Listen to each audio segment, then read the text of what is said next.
Yo, yo, yo, yo, yo.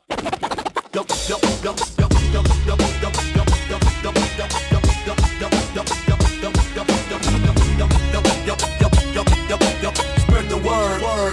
The city never truly sleeps. It just changes mass when the sun disappears. Neon lights reflect off wet pavement while millions of people move through routines. They rarely question work. Headlines scrolling screens, the constant rhythm of modern life, humming like machinery beneath the surface of society. Most believe the system exists to serve them, but some watch more carefully behind the visible structure of governments, corporations, and media networks. There exists a deeper architecture.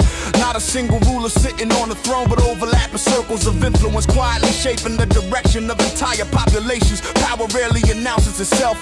It operates through pressure, through narrative repeated until they feel natural, through the slow conditioning of perception. Not chains on the wrist, but frames around the mind. The first weapon is distraction. Flood the world with noise, endless streams of entertainment, outrage cycles, scandals appearing and disappearing before anyone can follow the thread long enough to ask meaningful questions. Attention becomes fragmented, scattered across 1,000 glowing screens. A distracted population rarely studies the system controlling it. The second weapon is fear. Economic collapse warning, security threats amplified across every channel. Crisis after crisis dominating the conversation till anxiety becomes the emotional climate of everyday life. When people feel unstable, they look for authority to restore order. Fear turns control into something many will accept willingly.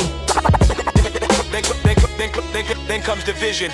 Old strategies dressed in modern language, communities split along ideological lines until neighbors begin viewing each other as enemies instead of allies. Arguments replace cooperation. Energy that could challenge concentrated power dissolves into endless internal conflict while the crowd fights itself. The structure above remains untouched. Information becomes the final battlefield. Narratives repeated with precision. Subtle framing shaping how events are interpreted before facts even arrive. The same story told through different voices until it feels universal. Over time perception bends and people begin defending ideas they never consciously chose. This is the shadow strategy some observers describe. Not an obvious dictatorship, but a gradual molding of public consciousness, controlled through environment rather than force, through incentives and algorithms, through cultural pressure and economic dependency, through the quiet understanding that the loudest voices often serve the interests of those who funded the microphone. But history shows something else as well. Control systems are never perfect. Curiosity survives. Some individuals begin questioning the patterns. They trace the connections between policy decisions, financial flows, media ownership, and tech and logic you influence. They notice how certain narratives appear simultaneously across different platforms, how specific topics vanish just as quickly as they emerge. Once enough people start observing the machinery, the illusion weakens because systems built on passive acceptance depend on one fragile condition: silence.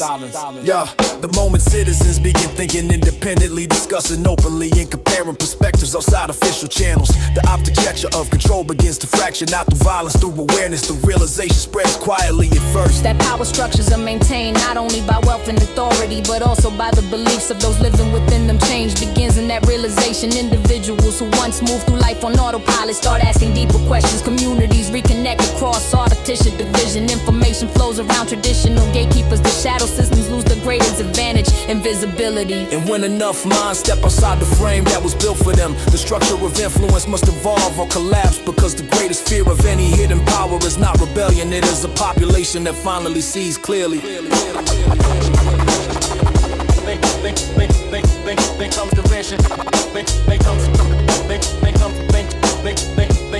Then comes division. Then